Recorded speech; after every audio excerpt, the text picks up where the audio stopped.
ప్రభుత్వానికి వ్యతిరేకంగా మాట్లాడితే కఠిన చర్యలు జనసేన నేతలకు మరోసారి స్పష్టం చేసిన పార్టీ అధినేత పవన్ కళ్యాణ్.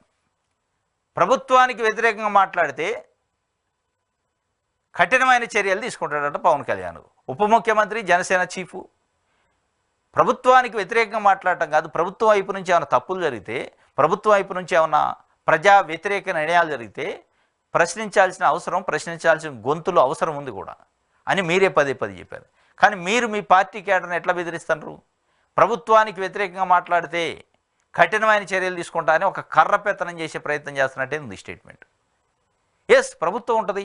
ప్రభుత్వంలో నచ్చని అంశాలపైన ప్రజలు కానీ, పార్టీలు కానీ, ప్రజా సంఘాలు కానీ అడుగుతాయి, మాట్లాడుతాయి. తప్పే ఉంది? అది ప్రభుత్వానికి వ్యతిరేకంగా ఎందుకు అనుకోవాలి? ప్రజలకు కావాల్సిన అవసరాల కోసం, ప్రజలకు కావాల్సిన హక్కుల కోసం డిమాండ్ చేస్తారు అనుకోవచ్చు కదా అనేది ఎలా పౌర సమాజం మాట్లాడుకుంటుంది. కానీ మరి ఎందుకు ఇట్లా స్టేట్మెంట్ ఇచ్చిండో తెలియదు. చంద్రబాబు నాయకత్వంలో రాష్ట్రంలో కొత్తగా పాలనా పగ్గాలు చేపట్టిన ఎన్డీఏ ప్రభుత్వానికి జనసేన శ్రేణులని వెనుదనగా నిలబడాలని, పార్టీకి చెందిన ఏ ఒక్కరూ ప్రభుత్వానికి కానీ అధికారులకు కానీ వ్యతిరేకంగా మాట్లాడవద్దంట ఆ పార్టీ అధ్యక్షుడు పవన్ కళ్యాణ్ మరోసారి సొంత జనసేన నేతలకు స్పష్టం చేశారు. ఈ మేరకు ఆదివారం జనసేన పార్టీ కేంద్ర కార్యాలయంలో ఒక ప్రకటన విడుదల చేసిందట. ఇది వాస్తవమే.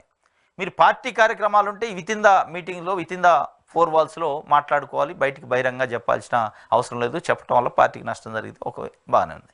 కానీ పార్టీది కాదు. మీరు ఏమంటున్నారు? ప్రభుత్వానికి వ్యతిరేకంగా మాట్లాడద్దు, ప్రభుత్వ అధికారులకు వ్యతిరేకంగా మాట్లాడద్దు అంటే ప్రభుత్వ అధికారులు ఇష్టానుసారంగా చేసినా, ప్రభుత్వం ఇష్టానుసారంగా చేసినా మీరు ఏమీ నోరు ఎత్తొద్దు, పల్లెత్తు మాట అనొద్దు, నోరు మూసుకొని ఉండాలని చెప్పే ప్రయత్నం ఇది ఏంది?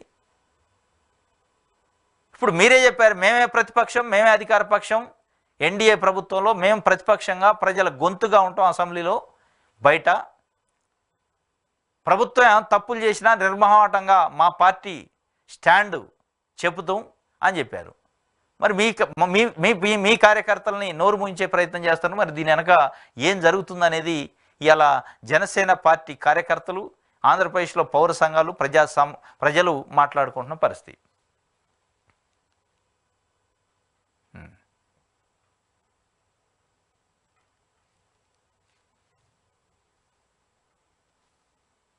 ఇది సాక్షికి సంబంధించి